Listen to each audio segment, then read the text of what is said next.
भारत फिलिस्तीन के साथ। अब आप कहेंगे रजा भाई ये क्या हो गया आपको? मुझे नहीं हुआ है, मोदी जी को हुआ है और इस बात पर हम मोदी जी का शुक्रिया अदा करते हैं। देखिए, इधर उधर बातें घुमाने से कुछ नहीं होगा। जो तस्वीर आई है वो आपके सामने है, आधिकारिक स्क्रीनशॉट लगा रहा हूं। हजरात ध्यान से देखिए, भारत की एम्बेसी जो फिलिस्तीन में है उसके द्वारा ये पोस्ट किया गया है, कई बातें लिखी गई है और आपको बता दूं कि भारतीय एम्बेसडर ने, कॉन्सुलेट ने फिलिस्तीन के प्रधानमंत्री से बात की है, मुलाकात की है। जी हां, इन तस्वीरों को पहचान लो। साड़ी में बैठी महिला मोदी सरकार की, जी हां, एम्बेसडर हैं, कॉन्सुलेट हैं, भारत की कॉन्सुलेट हैं और सिर्फ वो अकेली नहीं हैं, उनके साथ पूरी टीम है भारत सरकार की, जिन्होंने फिलिस्तीन में ही फिलिस्तीन के प्रधानमंत्री से मुलाकात की है। ये तस्वीर ऐतिहासिक है। सवाल कई सारे आपके मन में होंगे कि भाई मोदी सरकार ने इस्राइल को हथियार दिए, मोदी सरकार ने भारत के अंदर जो फिलिस्तीन के लिए बोलने वाले लोग थे उन पर पाबंदी लगाई, गिरफ्तार किया। देखिए, मोदी सरकार का ये स्टाइल है, दोनों हाथ में लड्डू। कहावत सुनिए ना, दोनों हाथ में लड्डू। क्योंकि माननीय पूर्व प्रधानमंत्री स्वर्गीय अटल बिहारी वाजपेयी के इतने बयानात मौजूद हैं जिसमें वो साफ कह रहे हैं कि अरबों की ज़मीन इस्राइल को छोड़नी होगी। वो तमाम बयान में दोबारा सुनाने वाला नहीं हूं, आप यूट्यूब पर सर्च कर सकते हैं। तो मुसलमानों की नफरत में कुछ लोगों को खुश करने के लिए कुछ चीज़ें की गई, लेकिन दूसरी हकीकत यह भी है और इसके लिए कम से कम हम मोदी जी का मैं खुद शुक्रिया अदा करता हूं कि कहीं तो जहां तमाम मुस्लिम देश, तमाम अरब देश फिलिस्तीन पर बोल नहीं रहे, ऐसी कंडीशन में ये तो मौजज़ा ही है। भारत सरकार के जो कॉन्सुलेट्स हैं उन्होंने फिलिस्तीन के प्रधानमंत्री से मुलाकात की। अब देखिए भारत का अखबार क्या लिख रहा है, यह है नवभारत टाइम्स। बौखला गया नवभारत टाइम्स, लिखा भारत ने दोस्त इस्राइल को दिया झटका, फिलिस्तीन देश का किया समर्थन, फिलिस्तीनी मंत्री से मिली भारत की सेक्रेटरी। देखिए, फिलिस्तीनी मंत्री, फिलिस्तीनी प्रधानमंत्री सबसे मुलाकात हुई है, लेकिन ये हिंदूवादी सोच वाला अखबार है, इसको लग गई आग और इसने अपने मन से लिख दिया कि मोदी सरकार ने इस्राइल को धोखा दे दिया। जबकि ये खुद जो लिखने वाले हैं ये खुद तिलकधारी नफरत हिंदूवादी हैं, तभी तो ऐसी बातें कर रहे हैं। क्योंकि उनको दिखा नहीं क्या उन्होंने अटल बिहारी वाजपेयी और बीजेपी ने हमेशा से फिलिस्तीन को सपोर्ट किया है। भारत ने हमें, सरकार किसी की भी रही हो, भारत ने हमेशा से फिलिस्तीन को सपोर्ट किया है। तो पता इनको सब है, लेकिन इनको बर्दाश्त नहीं हुआ तो लिख रहे हैं कि भारत ने धोखा दिया, जबकि धोखा इस्राइल को नहीं है। इस्राइल हमारा पुराना साथी नहीं है। फिलिस्तीन के लिए मोदी सरकार की रीढ़ की हड्डी थी। जी हाँ, जिनका नाम अटल बिहारी वाजपेयी था, उन्होंने साफ कहा था कि फिलिस्तीन फिलिस्तीनियों का है, अरब अरबों का है। इजराइल का क्या मतलब है भाई? इजराइल ने कब्जा किया हुआ। ये तमाम वर्डिंग्स, तमाम जुमले पूर्व प्रधानमंत्री अटल बिहारी वाजपेयी के थे। तो नया काम क्या कर दिया? अब क्योंकि नफरत में डूबे हुए लोग हैं तो वो झेल नहीं पा रहे हैं। अगर मोदी सरकार ने कोई काम अच्छा कर दिया और मुसलमान खुश हो गए तो अब हिंदूवादी नफरती जो संगठन है उनको बुरा लगा, बहुत बुरा लगा। यहां तक बात खत्म ना हुई, ये तो मौजज़ा हो गया। फिलिस्तीन के एजुकेशन मिनिस्टर से भी मुलाकात की है। भारत ने फिलिस्तीन के अंदर एजुकेशन मिनिस्टर, जो फिलिस्तीन के एजुकेशन मिनिस्टर हैं, उनसे भी मुलाकात की है। अब कोई ये ना कह दे कि यार सीजेपी का असर देखो कितना है कि फिलिस्तीन के अंदर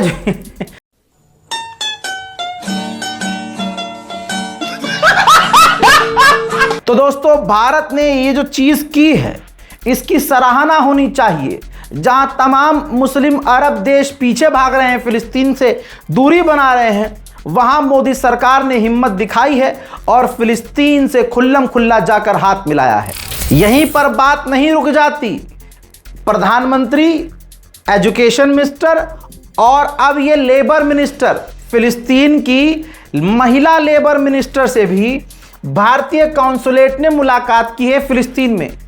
अगर सीधी सीधी बात बोलूं तो फिलिस्तीन की पूरी सरकार से, टॉप लीडरशिप से भारतीय टीम ने मुलाकात की है। एक बार फिर से मोदी सरकार का मैं और मेरे जितने व्यूअर्स हैं सब मिलकर शुक्रिया अदा करते हैं कि कुछ तो अच्छा किया। यही नहीं, दिल और खुश होगा। मैं तो दुआ करूंगा कि इसी तरह से मोदी जी काम करें, तो भैया हमारा फुल सपोर्ट है। एजुकेशन मिनिस्टर, लेबर मिनिस्टर, फिलिस्तीन के प्रधानमंत्री और अब ये देखिए हेल्थ मिनिस्टर, फिलिस्तीन के जो हेल्थ मिनिस्टर हैं उनसे भी भारत की टीम ने, मोदी सरकार की टीम ने फिलिस्तीन में मुलाकात की है।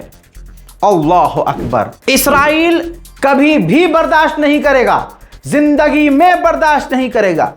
और आपको बता दूं कि UNRWA के खिलाफ है इस्राइल। UNRWA को पूरी तरह से बर्बाद कर दिया है इस्राइल ने, फंडिंग रुकवा रखी है। अमेरिका इस फंडिंग को रोक चुका है। अमेरिका UNRWA को इजराइल के साथ मिलकर गाजा, फिलिस्तीन में तहस नहस कर चुका है, यानी फंडिंग ही नहीं दे रहा है। उसी बिल्डिंग में, फिलिस्तीन में UNRWA की बिल्डिंग में यह तमाम मुलाकात भारतीय कॉन्सुलेट ने कर कर इस्राइल के मुंह में मुंह दिया है। ओए रैप्टा मारूंगा सुअर, फादरलैंड, ओए फादरलैंड कुछ नहीं है, वो ट्रिक थी बस मोदी जी की। खाएगा, दे रहा है, दुरुस्त है, बात खत्म। अब मेरे दोस्तों, फिलिस्तीन को इतना खुला मोदी जी ने सपोर्ट कर दिया, भारत ने सपोर्ट कर दिया, और फिलिस्तीनियों में तो वफादारी कूट कूट के भरी है। UN की परमानेंट मेंबरशिप के लिए फिलिस्तीन ने सपोर्ट किया भारत को कि भारत को UN का परमानेंट मेंबर होना चाहिए। यह भारत के लिए बड़ी बात है। इस्राइल किसी भी हालत में उन देशों को बर्दाश्त नहीं करता है जो फिलिस्तीन को सपोर्ट कर दे। भाई मुंह से कोई सपोर्ट कर देता है फिलिस्तीन को, इजराइल भड़क जाता है, उस देश के कॉन्सुलेट को, एम्बेसडर को बुलाकर खरी खोटी सुनाता है। लेकिन भाई साहब ये है भारत, और इस बार ये कहेंगे मोदी जी का ये वो ऑपरेशन है जिसने इस्राइल के कलेजों को चीर दिया होगा।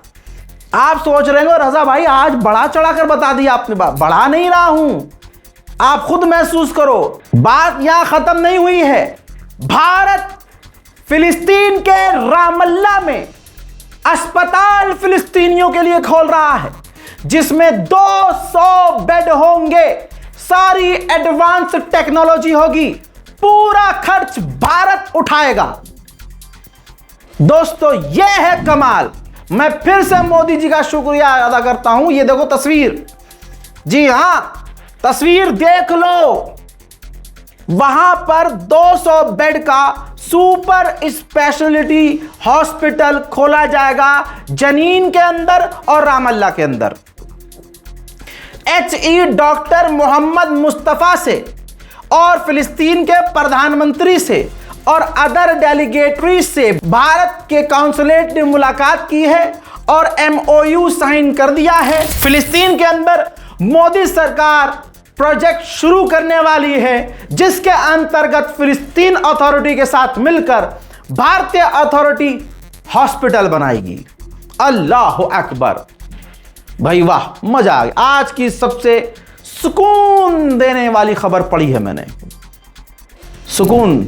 अब ये आधिकारिक है पोस्ट, देख लो आधिकारिक। ये जितनी खबर मैंने बताई है ट्वीट किया गया है फिलिस्तीन के अंदर जो भारत की एम्बेसी है वहां से आधिकारिक पोस्ट करके कंफर्म किया गया है। कोई फेक खबर नहीं, कोई झूठी खबर नहीं। यह काम करके इस्राइल को कितना बड़ा झटका दिया है मोदी सरकार ने, भारत ने, आप सोच सकते हैं। अन्य भक्तों के सीनों पर सांप लौट रहा है कि अब क्या करें, इसका पेशाब पिए कि इसका पिए। मैं कहूं आओ मेरा पी लो। मेरे दोस्तों ध्यान से देखो, अगली खबर यह है, लिखित में भारत ने लिखित में गाजा के अंदर जो इस्राइल हालत बना रहा है और जो सिचुएशन गाजा के अंदर डेडली है उस पर चिंता व्यक्त की है भारत सरकार ने, दुख जताया है भारत सरकार ने। बौखलाया हुआ तो है ही इस्राइल। इस्राइल ने गाजा के अंदर फिर से बड़े हमले किए, जिसके अंदर अभी तक कंफर्म हुआ है कि 6 से 7 फिलिस्तीनियों की गजा में मौत हो गई है, जिसमें बच्चे भी शामिल हैं। अब इस्राइल के कट्टरवादी नेता बेंजीवीर को सुनिए। यह कह रहा है, यह दिखा रहा है कि हम इस्राइल की जेल परिसर के अंदर ही एक अलग सेक्शन बना रहे हैं जहां हम फिलिस्तीनियों को सीधा फांसी पर लटका देंगे। अब ब्रिटेन की सुन लीजिए। ब्रिटेन को भी कई बार एक्सपोज किया है मैंने। रिपोर्ट यह है कि जंग के दौरान जब गाजा में इस्राइल नरसंहार कर रहा था, यूरोपियन देश भी नाराज हो रहे थे इस्राइल से, मना कर रहे थे कि मत करो, यह बहुत ज्यादा हो गया है। उस दौरान भी ब्रिटेन ने इस्राइल के साथ मिलिट्री ट्रेड किए हैं, हथियार बेचे हैं, इस्राइल से हथियार खरीदे हैं। हजरात, हिंद रजब एक 5 साल की छोटी बच्ची थी। गाजा में आपने उसकी कहानी सुनी होगी। गाजा के अंदर क्या कर रहा था जंग के दौरान इस्राइल, आपको याद है? वो एक गाड़ी के अंदर, एम्बुलेंस के अंदर उसको ले जाया जा रहा था, तो उसी एम्बुलेंस को हिट किया, जो कि एम्बुलेंस पर हमला करना पूरी दुनिया में इंटरनेशनल लॉ का उल्लंघन है। एम्बुलेंस पर हमला किया इस्राइल ने, जो लोग थे वो मारे गए। हिंद रजब 5 साल की बच्ची उसके अंदर फंस गई। उसने कॉल करी अपने लोगों को, मतलब जो भी नंबर था उसके पास, उसने फोन किया तो आखिरी आवाज उसकी रिकॉर्ड हुई है। बच्ची जिंदा थी, सलामत थी। इस्राइल ने दोबारा एम्बुलेंस पर हमला करके उस 5 साल की हिंद रजब को कत्ल कर दिया। उस पर डॉक्यूमेंट्री बन चुकी है, उस पर फिल्म बन चुकी है। पूरी दुनिया के देश आलोचना इस्राइल की कर चुके हैं। इस्राइल के करीबी दोस्त भी इस्राइल से इस बात से नाराज थे, और नाराज ना हो तो कम से कम इस्राइल को इस मामले में सपोर्ट नहीं कर रहे थे। और इस्राइल मान नहीं रहा था कि यह हमला हमने किया है, वो तो हमास पर इल्जाम लगा रहा था। आज हिंद रजब को शहीद हुए लगभग 2.5 साल हो गए, तब इस्राइल ने माना है कि हाँ, कुछ तो गड़बड़ हुई है। और पहली बार इस्राइल ने इस हादसे पर, इस खुद किए गए द्वारा क्राइम पर इन्वेस्टिगेशन लॉन्च की है। हमें मालूम है रिजल्ट में क्या आएगा। इस्राइल या तो इस इन्वेस्टिगेशन को आखिर होने तक बंद कर देगा, या इसका जो रिपोर्ट बनाएगा उसका इल्जाम, उस कत्ल का इल्जाम किसी और पर लगा देगा, या फिर अपने किसी सैनिक की कुर्बानी देगा कि भाई ये कमांडर है, इसने पर्सनली ऑर्डर दिया था, इसकी गलती की वजह से ये हो गया, लिहाजा इस इस्राइल के कमांडर को हम सस्पेंड कर रहे हैं। फिर 6 महीने बाद वो जब कहीं से घूम घाम के ट्रिप व्रिप करके आएगा, दोबारा उसको पोस्ट दे दी जाएगी। यही होगा। हजरात, इस्राइल पूरी दुनिया के लिए, हमारी भारत सरकार के लिए, हमारे मुल्क के लिए भी खतरा है। ऐसा नहीं है कि वो एक के लिए खतरा हो। भाई, ये रहा इस्राइल का मिनिस्टर, हेब्रू भाषा में बोल रहा है, अंग्रेजी लिखी हुई आ रही है, आप पढ़ सकते हैं, और आसानी के लिए मैं खुद बता रहा हूं ये बोल क्या रहा है। कह रहा है कि आज की तारीख में सच मायने नहीं रखता कि सच क्या है, मायने कुछ भी नहीं रखता है। इस्राइल को हमें बचाने के लिए, अपने मुल्क को हमें बचाने के लिए सोशल मीडिया पर झूठ बोलना होगा, सोशल मीडिया को झूठ से भरना होगा। और ये या खुलेआम ये बात बोल चुका है। अब आप समझ सकते हैं कि इस्राइल के हक में अगर कोई इन्फ्लुएंसर, अगर कोई यूट्यूबर, कोई संघी मानसिकता वाला बोल रहा है, तो पीछे से इस्राइल ने उसे $5 $10 दिए और झूठ बुलवा रहा है। पूरी दुनिया में गुंडागर्दी अमेरिका और इस्राइल की है। तमाम मुल्कों को, तमाम देशों को अमेरिका और इस्राइल को झटका देना ही चाहिए। किस तरह से अमेरिका इस्राइल के लिए खेल रहा है, इस महिला को देखिए। इंटरनेशनल क्रिमिनल कोर्ट की ये जज हैं, इन्हीं ने आदेश दिया था नेतन्याहू के अरेस्ट वारंट का। अमेरिका ने इनके ऊपर पाबंदी लगा दी है, रिस्ट्रिक्शंस लगा दिए हैं। इस्राइल ने जो गाजा की कमेटी बनी है और इंटरनेशनल कम्युनिटी जो है, उससे मांग की है कि गाजा का हमें 1/4 हिस्सा दिया जाए। 1/4 हिस्सा। क्योंकि हमें बफर जोन बनाना है। इस तरह से बफर जोन की बात कर करके तुम पूरा देश ही खा लोगे यार। अब जरा महसूस करें आप, एक अमेरिकी डॉक्टर जब गाजा से वापस अमेरिका पहुंचा तो एक पॉडकास्ट में उसने जो बताया उसका एक अंश पेश कर रहा हूं। यह कह रहे हैं कि गजा के अंदर 5 साल की एक बिटिया थी, बच्ची थी। मुझे उसका ऑपरेशन करना था, लेकिन एनेस्थीसिया, बेहोशी वाली दवाई खत्म हो चुकी थी। मैंने उसका पैर काट के अलग किया क्योंकि सड़ रहा था, जहर फैल रहा था। बिना बेहोश किए, अल्लाह अकबर, बिना बेहोश किए उस 5 साल की बच्ची का मैंने पैर काटा, गाना गाते हुए से डिस्ट्रैक्ट करते हुए। लेकिन भाई, आप अपने उंगली में सुई मारिए और 4-5 बार मार लेंगे आप। अगर मैं कहूं कि हम आपके लिए गाना गा रहे हैं, मेरी बात को सुनो, मेरे गाने को सुनो, और हम सुई चुभाएं, बस कर लिया आपने महसूस। 5 साल की बच्ची का पैर बिना बेहोश किए काटना पड़ा, अमेरिकी डॉक्टर ने कबूल किया है, क्योंकि एनेस्थीसिया की दवाई गजा में खत्म हो चुकी थी। इन तमाम चीजों के बाद इजराइल के डिफेंस मिनिस्टर का कहना यह है कि हम गाजा पर हमले जारी रखेंगे। मुसलमानों, क्या हो गया है भारत के मुसलमानों को मैं क्या ही बोलूं, जो फजर की नमाज पढ़ने के लिए मस्जिद तक का रुख नहीं करते, गली की मस्जिद का, वो बैतुल मुकद्दस की मस्जिद के लिए क्या ही दर्द महसूस करेंगे। पहली बार इतिहास में, जिंदगी में पहली बार इजराइल ने अलाउ कर दिया है कि बैतुल मुकद्दस के अंदर यहूदी जाकर अपने धार्मिक पूजा पाठ कर सकते हैं, जो धार्मिक रिचुअल्स हैं उनकी, वो कर सकते हैं। मुसलमानों, इसी तरह से चुप रहो। भारत का मुसलमान क्या ही कर लेगा। जब अरब खामोश है और फिलिस्तीन के लिए अरब खामोश है, जो कुछ कर सकता है लेकिन कर नहीं रहा, तो हम और आप क्या कर लेंगे दुआ के अलावा। हमने अपनी मस्जिदें वीरान की हुई हैं भाई, तो फिलिस्तीन की मस्जिद के लिए क्या बोलेंगे, बैतुल मुकद्दस की मस्जिद के लिए हम क्या बोलेंगे। लेकिन बेगैरत हम इतने हैं कि फिर भी अरब को सपोर्ट करते हैं। ऐसे ही लेबनान के अंदर इसराइल ने बम बिछाए हुए थे, बम धमाका हुआ, लेबनान के 3 मासूमों की मौत हो गई, अरब खामोश।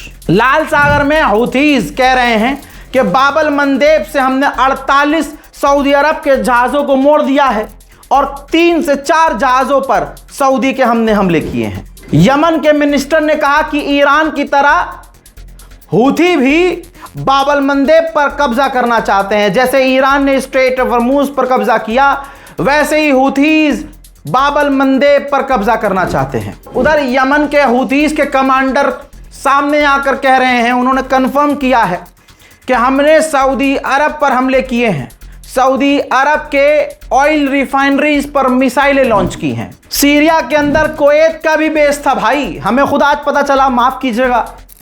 सीरिया के अंदर कुवैत का भी मिलिट्री बेस है। खबर यह आ रही है कि वहां पर भी धमाकों की आवाज आई है।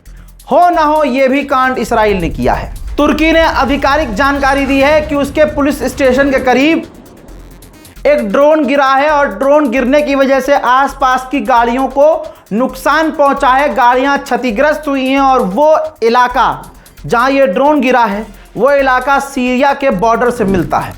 वहीं तुर्की के एक बड़े अखबार ने फ्रंट पर ही छाप दिया है, देख लीजिए, लिखा यह है कि इसराइल तुर्की के बॉर्डर पर पहुंच गया है। तुर्की का एक और दुश्मन है ग्रीस। ग्रीस के मिलिट्री कमांडर ने, तस्वीर सब कुछ क्लियर कर रही है, ग्रीस के मिलिट्री कमांडर ने आईडीएफ के चीफ से मुलाकात की है। घेराई चल रही है तुर्की की। तुर्की लगा पड़ा है अमेरिका की गुलामी में, नेटो के लिए अच्छा बनने की कोशिश कर रहा है। उर्दुगान से यही कहूंगा, बे झंडू उर्तुगुल गाजी बनने के लिए अपनी सीरत उर्तुगुल गाजी वाली करनी पड़ेगी। सिर्फ सीरियल बना के तुम उर्तुगुल गाजी नहीं बन सकते। तुम्हारी हरकत बता रही है कि तुम डरपोक हो और कुर्दोगलू हो। अब जब तुर्की की फटके 4 हुई है, यह है तुर्की, आज का तुर्की भाई। तो तुर्की के मिलिट्री ऑफिशियल ने बात की है फोन पर अमेरिका के मिलिट्री कमांडर से, वालिद मोहतरम से क्यों नहीं बात करेंगे? ये ईरान की बात याद आ गई है। अपने मुल्क की सिक्योरिटी के लिए तुम खुद कदम उठाओ। अमेरिका पर निर्भर रहोगे तो वो तो खुद को नहीं बचा पाता, वो तुम्हें क्या बचाएगा। जोलानी को मैं कुछ कह देता हूं तो मुसलमानों को तकलीफ हो जाती है। लाला, मैं जोलानी को अगर गलत कह रहा हूं तो बशर अल असद की आरती नहीं उतार रहा हूं, लेकिन लो, आपका अगर पसंदीदा जोलानी है तो जोलानी के रहते हुए ये मिलिट्री कमांडर, आईडीएफ का चीफ सीरिया पहुंचा है, जिन सीरिया के इलाकों में इजराइल का कब्जा है, उस जगह पर, और कहा है कि हम किसी के कुछ भी कहने से सीरिया की इन कब्जाई हुई जगह से बाहर नहीं निकलेंगे। फिर से कह रहा हूं, सीरिया की जो सरकार है, जोलानी है, जोलानी की जो ये टीम है, पूरी की पूरी अमेरिका की गुलाम है। आज मैं ये बोल रहा हूं चीख चीख के, कल सब रोएंगे, मत मानो। फिर से सीरिया के विदेश मंत्री ने कंफर्म किया है कि हां, जिस बेस पर इजराइल ने हमला किया हमारे यहां, वहां तुर्की की मिलिट्री पहुंची थी, वहां हमला किया, और हम मानते हैं कि इजराइल को सिक्योरिटी कंसर्न है, लेकिन इजराइल को हमारी भी सिक्योरिटी की चिंता करनी चाहिए। वो चिंता करेगा, चिता पर लिटा देगा तुम्हें, चिता पर लिटा देगा। हमला इजराइल नहीं किया था सीरिया के मिलिट्री बेस पर। क्यों? आगे की सुन लो, ये बात क्या कह रहा है। नेतन्याहू कह रहा है कि हम कभी भी बर्दाश्त नहीं करेंगे कि तुर्की हमारे बॉर्डर पर आए। हमने तुर्की को मैसेज दे दिया है और वो मैसेज पहुंच चुका है। हजरात, ये किस मैसेज की बात कर रहा है? ये जो सीरिया के अंदर हमला किया है बेस पर इजराइल ने, जहां तुर्की की मौजूदगी थी, यही वो मैसेज है कि नेतन्याहू कह रहा है कि हमने मैसेज पहुंचा दिया है तुर्की को कि हम तुम्हें कभी बर्दाश्त नहीं करेंगे सीरिया के अंदर। सीरिया किसके हाथ में है? बशर अल असद के हाथ में। बशर अल असद था तब अमेरिका और इस्राइल की औकात नहीं थी कि सीरिया के अंदर घुस जाएं, क्योंकि बशर अल असद था तो बशर अल असद को तुम खूब गालियां बको, लेकिन बशर अल असद ईरान को अलाउ करता था कि आईआरजीसी सीरिया के अंदर रहे, और ईरान की ताकत मुझे एक्सप्लेन करने की जरूरत थोड़ी है। आईआरजीसी वहां रहती थी, जब तक आईआरजीसी थी कोई नहीं घुसा। बशर अल असद किनारे हुआ, जोलानी आया, आईआरजीसी हटी, सीरिया के अंदर इजराइल की फौज, सीरिया के अंदर तुर्की। भाई ऐसे लुटास मच गई। मेन बात यह है कि इजराइल पहुंच गया, इसीलिए तो तुर्की के अखबार ने लिखा है, क्योंकि सीरिया का बॉर्डर तुर्की से मिलता है। यह सीरिया, उसके आगे तुर्की, सीरिया से पहले इजराइल। अब इजराइल जब सीरिया के अंदर पहुंच गया तो वो तो बॉर्डर पे पहुंच गया ना, समझिए। सीरिया की खबर दे रहा हूं तो एक और टॉप की खबर है। सीरिया के विदेश मंत्री, जोलानी के विदेश मंत्री, 19 साल बाद सीरिया का कोई मंत्री 19 साल बाद पाकिस्तान पहुंचा है। अमेरिका के ऑफिशियल कह रहे हैं कि सीरिया में जो बेस पर इस्राइल ने हमला किया, यह कदम बहुत गलत था। इस्राइल ने जो अटैक किया है यह गलत हो गया बहुत ज्यादा। अगर तुर्की को पता चलता तो तुर्की अपने फाइटर जेट उड़ा सकता था, और तुर्की अगर वापस कुछ करता तो इलाके में एक नई जंग की शुरुआत हो जाती। तुर्की के एक ऑफिशियल ने कहा है कि हम देख सकते हैं इजराइल के जहाजों को जॉर्डन तक और जॉर्डन के बॉर्डर तक, पूरे इलाके में इजराइल क्या कर रहा है हम देख रहे हैं। हम कुछ नहीं कर रहे हैं, हम इजराइल में होने वाले चुनाव का इंतजार कर रहे हैं। मिडिल ईस्ट स्पेशल रिपोर्ट में फिलहाल क्या भाई साहब, सब कुछ भर दिया मैंने इसके अंदर। इस रिपोर्ट को शेयर कीजिए, चैनल को सब्सक्राइब कीजिए, दुआओं में याद रखिए। जय हिंद।